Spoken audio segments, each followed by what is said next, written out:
محبوب عطا کیا ہمیں جس نے کلمہ پڑھا. کوئی درندہ پکڑتا ہے بلکہ ایک نہیں پکڑتا بلکہ کتے ہمیشہ جھنڈ میں حملہ کرتے ہیں اور پکڑ کر کے تمہیں موب لنچنگ کرایا جاتا ہے یا کیا جاتا ہے، پھر اس کی ویڈیو وائرل کی جاتی ہے. تم ڈرے سہمے ہوتے ہو کہ ارے یہ کیسے مارا جا رہا ہے، کیسے پیٹا جا رہا ہے. میاں یہ موب لنچنگ آج کا زمانہ نہیں ہے. ہم نے کوفہ میں بھی دیکھا ہے، کربلا میں بھی دیکھا ہے. یزید کے ظالم کتے اسی طرح کبھی امام مسلم کو پکڑ کر کے موب لنچنگ کیے ہیں، کبھی ہانی بن عروہ کو کیے ہیں، اور کبھی حسین اعظم کی اولاد کے ساتھ کیے ہیں. اور جس کو یہ تاریخ معلوم ہے وہ اس طرح کی حرکتوں سے خوف زدہ نہیں ہوتا، بلکہ پھر وہ اپنا سینہ تان کر کے کہتا ہے ظالموں کان کھول کر کے سن لو، اسلام زندہ ہوتا ہے ہر کربلا کے بعد. اسلام زندہ ہوتا ہے ہر کربلا کے بعد. تم اگر آزمانا چاہتے ہو تو آزما لو. ہمارا سینہ چیر دینے کے بعد یا ہماری گردنیں ختم کرنے کے بعد اگر تمہیں یہ لگتا ہے کہ دین ختم ہو جائے گا تو تم بڑی خام خیالی میں ہو. یہ ایسے چراغ ہیں، ایک بجھاؤ گے مولا 100 چراغ جلائے. نبی پاک صلی اللہ علیہ وسلم کی عزت اور ان کی ناموس کی حفاظت اللہ تعالیٰ فرماتا رہے گا. دین اسلام کے جو آج حالات پیدا کیے گئے، میں تھوڑی سی تاریخ آپ کو بتاتا ہوں. اس سے بڑے سخت حالات بھی آئے لیکن مسلمان گھبرائے نہیں، مایوس اور نا امید نہیں ہوئے. امام احمد بن حنبل جن کو 5 لاکھ حدیثیں یاد تھی رسول اللہ اور حق بات کہنے پر وقت کا خلیفہ انہیں کوڑے مارتا تھا. 100 کوڑے مارے جاتے تھے، پیٹ ٹیڑھی ہو گئی تھی، ریڑھ کی ہڈی میں تکلیف آ گئی تھی. کئی مرتبہ امام احمد بن حنبل کو کوڑے مارے گئے، لیکن کیا اس وقت اسلام کی حقانیت ختم ہو گئی؟ کون سا بادشاہ کوڑے مارتا تھا یہ تو نہیں یاد ہے. اسی لیے کہا جاتا ہے ظالموں کی تاریخ یاد نہیں رہتی، لیکن حسین اعظم کی سنت پر عمل کرنے والوں کو مولا قیامت تک زندہ رکھتا. امام احمد بن حنبل کا نام آج بھی علماء عوام سب کے درمیان زندہ ہے. اس کے بعد میں اپنے ہندوستان کی ایک تاریخ بتاتا ہوں. انگریزوں کو بھی اس وقت سب سے زیادہ کوئی کھلتا تھا، کوئی چبھتا تھا تو عالم ربانی ہوا کرتا تھا. یہ جو جھنڈ ہوتا ہے مسلمانوں کا، انہیں پتا ہے ان کو جمع کرنے کا کام یہ علماء ہی کرتے ہیں. آج آپ دیکھنا 2-4 دن قبل کی بات ہے، میں ایک دورے پر تھا جس جگہ پر میں قیام کیا ہوں. ٹی وی چل رہی ہے، ٹیلی ویژن، اور اس میں پتہ ہے ہمارے ہندوستان کی جو میڈیا ہے جس طرح یہ چلاتے ہیں، ٹرائل کراتے ہیں، پورا 1 گھنٹہ مجھ پر ہی چلا رہے ہیں، دوسرے لوگ بھی دیکھ رہے ہیں بیٹھ کر. یہ اور بات ہے کہ وہ مجھے نہیں پہچانتے. ہم نے دیکھا کہ کن باتوں کو کیسے مروڑ کر کے پیش کیا جا رہا ہے، اور ابھی چند دنوں کے بعد یہ دیکھنا ہے کہ پورے پیچھے پڑ جائے. آتنکواد، دہشت گرد، پاکستانی بولی بولنے والا، مسلمانوں کو ورغلانے والا، یہ دیکھنا. اس کی وجہ یہ ہے میرے عزیزوں، مجھے اچھی طرح سے پتا ہے کہ انہیں اگر سب سے زیادہ کوئی چیز کھلتی ہے تو رسول اللہ کے غلام کھلتے تھے، علماء چبھتے ہیں. اسی طرح سے انگریزوں کے دور میں ایک ایسا عالم ربانی تھا جس کے پیچھے 3-3 ہزار انگریز پکڑنے کے لیے گھومتے رہتے تھے. وہ کون ہے؟ علامہ کفایت علی کافی رحمۃ اللہ تعالیٰ علیہ، مراد آباد کے. اللہ تعالیٰ نے زبان میں ایسا اثر رکھا تھا.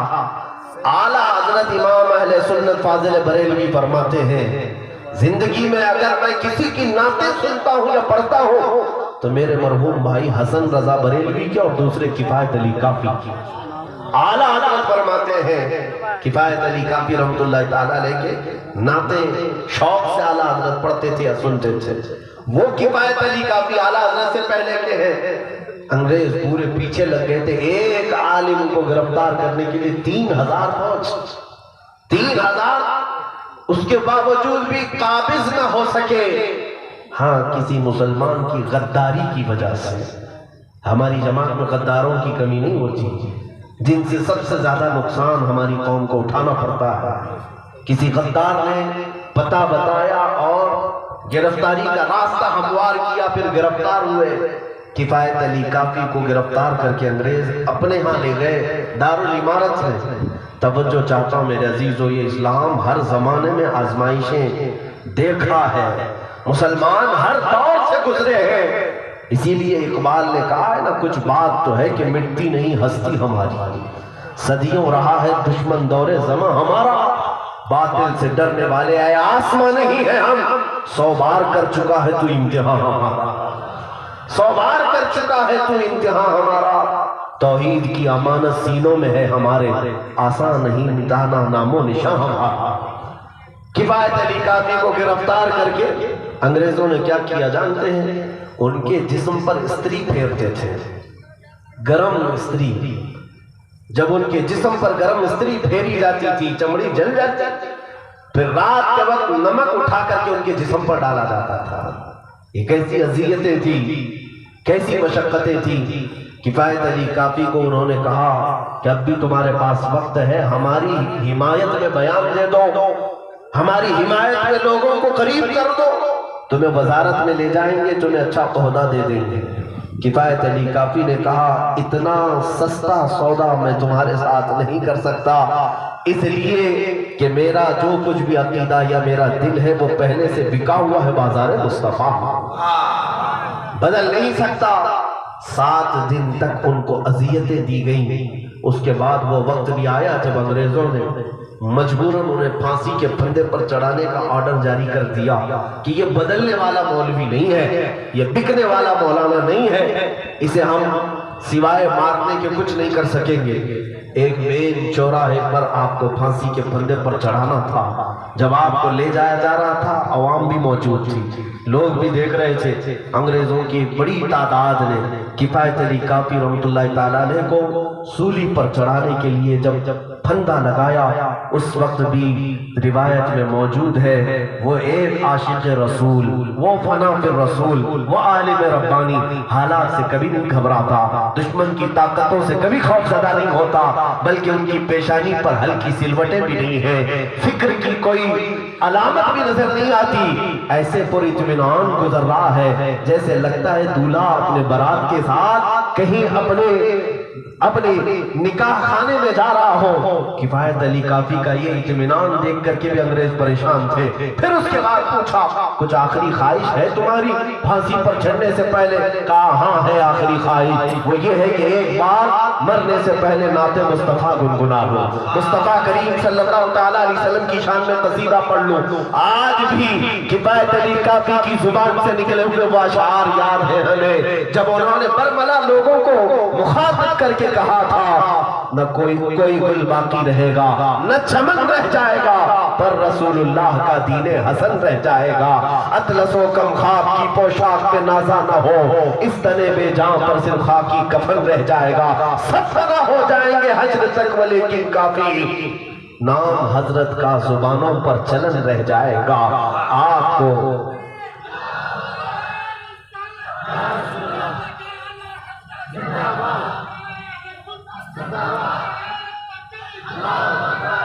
توجہ، پھانسی پر چڑھا دیا گیا اور آپ پھانسی کے پھندے کو چومتے ہوئے شہید ہو گئے۔ یہ کفایت علی کافی رحمۃ اللہ تعالیٰ علیہ جو شہید ہو گئے، کئی دنوں تک انگریزوں نے جشن منایا تھا۔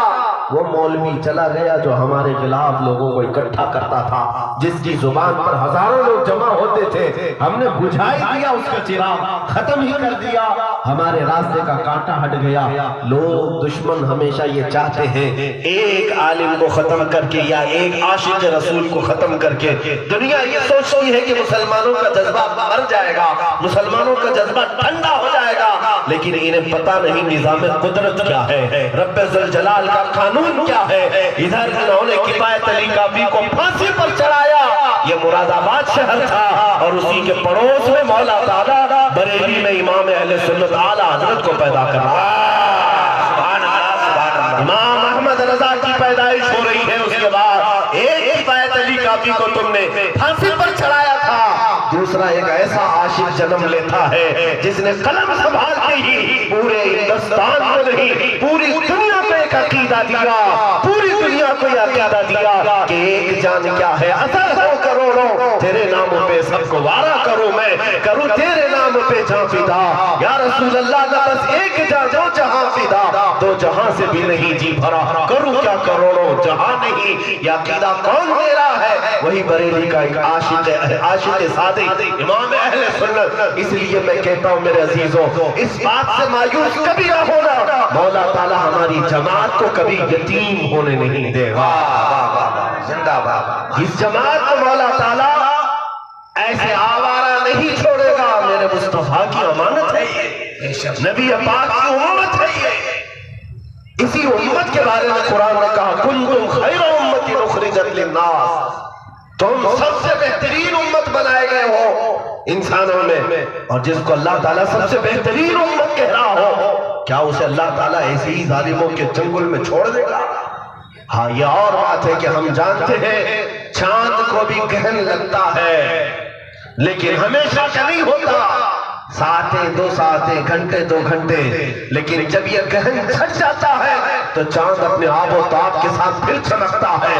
میں یہ محسوس کرتا ہو سکتا ہے آج ہماری جماعت پر گہن لگا ہو, لیکن چھٹنے تو دو. یہ گہن جب چھٹے گا تم دیکھو گے پوری دنیا پر اگر اپنی آب و تاب کے ساتھ کوئی جماعت چمکے گی تو انشاءاللہ ہماری جماعت. نعرہ تکبیر, نعرہ رسالت, عظمت اسلام اس طرح سے درندوں کے ہاتھوں مولا تبارک و تعالیٰ نہیں چھوڑے گا. نبی آخر الزمان صلی اللہ تعالیٰ علیہ وسلم نے بدر کے میدان میں ایک دعا کی تھی. جنگ ابھی دوسرے دن ہونی ہے. رات کے وقت سجدے میں جا کر میرے آقا اپنے رب کی بارگاہ میں یوں کہتے ہیں, مولا اگر تو اپنے ان بندوں کے لیے نصرت و رحمت اور مدد نہیں نازل کرے گا تو پھر قیامت تک تیری عبادت نہیں کی جا سکے گی. لن تعبد ابدا, تیری کبھی عبادت نہیں ہو سکے گی. رسول کریم صلی اللہ تعالیٰ علیہ وسلم کے یہ ناز, یہ محبوبانہ انداز بتاتے ہیں کہ رب تبارک و تعالیٰ ان کی امت کو کبھی لاوارث نہیں چھوڑے گا. انشاءاللہ العزیز ہر زمانے میں کوئی نہ کوئی مجاہد آئے گا اور دین کی صحیح معنوں میں ترویج و اشاعت بھی کرے گا اور ہمیں ہمارا سیدھا راستہ بھی بتائے گا. تم کیا سمجھتے ہو یہ جو پاکھنڈی اٹھے اور میرے نبی کی شان میں بھونکنے لگ گئے, نبی پاک کی ذات پر کچھ اثر ہونے والا ہے؟ جن کو اپنے جسم کی کھجلی مٹانا نہیں آتا وہ اسلام مٹانے چلے, اسلام مٹانے چلے. اور ہم نے دیکھا ہے مٹاتے مٹاتے گھر بھی مٹ گیا, نام بھی مٹ گیا, ختم ہو گئے. یہ تو ظاہری زندگی میں دیکھ لیا.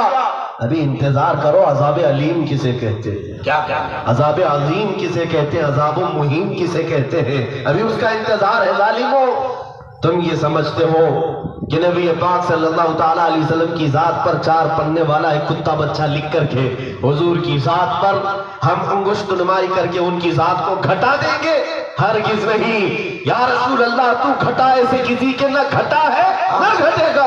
جب بڑھائے تجھے اللہ تعالیٰ تیرا, مٹ گئے مٹتے ہیں مٹ جائیں گے, آدھا تیرے, نہ مٹا ہے نہ مٹے گا کبھی چرچا تیرا. اور ہمارے امام نے ہمیں یہ سکھایا ہے مایوس نہ ہونا ہے مسلمانوں, ذرا برابر نہ امید نہ ہونا. اپنے نبی پاک کی ذات کا حال یہ ہے, رہے گا یوں ہی ان کا چرچا رہے گا, رہے گا یوں ہی ان کا چرچا رہے گا. پڑے خاک ہو جائیں جل جانے والے, سبحان اللہ سبحان اللہ, یہ جل جائے اس سے کچھ نہیں ہوگا. نبی پاک صلی اللہ تعالیٰ علیہ وسلم کی عظمت شان اور بلند ہوتی ہی جائے گی. بلکہ میں تو کہتا ہوں ذرا انتظار کرنا, ان جماعتوں میں بھی تم دیکھو گے چند دنوں کے بعد. ہم نے دیکھا ہے کہ کچھ لوگ وہ بھی تھے جو بابری مسجد پر ہتھوڑا چلاتے تھے اور پھر مسجد کو ختم کرنے کے لیے نعرے لگاتے تھے کہ ایک دھکا اور دو اور بابری کو ختم کرو. اور جنہوں نے ختم کیا, جنہوں نے آتنک مچائی, وہ سب تاریخ اپنی جگہ پر, لیکن انہی کی جماعت میں ہم نے ان کو بھی دیکھا جو چند دنوں کے بعد دائرہ اسلام میں داخل ہوئے اور کہنے لگے اگر کوئی سب سے بڑا ہے تو اللہ اکبر, اللہ سب سے بڑا ہے. ہاں اسی لیے ہم نے کہا ابھی چند دنوں پہلے اذانوں کے متعلق جو الرجی محسوس کر رہے ہو, تکلیف محسوس کر رہے ہو, انہیں پتہ بھی نہیں اذان میں اثر کتنا ہے. اذان کی آواز کم کرو، اذان کو ختم کرو. ان کو میں دعوت دیتا رہا کہ آؤ تم بھی اذان سن لو، تھوڑی ہلکی آواز میں ہی صحیح، ہلکی آواز میں ہی صحیح. اس لیے کہ ہماری فقہ کی کتابوں میں لکھا ہے اذان دو گے تو پاگل اچھے ہو جاتے ہیں، جنات بھاگ جاتے ہیں، شیطان دور ہوتا ہے. تھوڑی دیر توجہ سے سن لو، تمہارا شیطان بھی بھاگ جائے گا. سبحان اللہ، شیطان بھاگ جائے گا. خواہ مخواہ یہ جو راجنیتی چلائی جا رہی ہے، یہ ایک جو پالیٹکس چلائی جا رہی ہے، اور یہ سیاست کے لیے میں آپ کو بتاؤں ہندوستان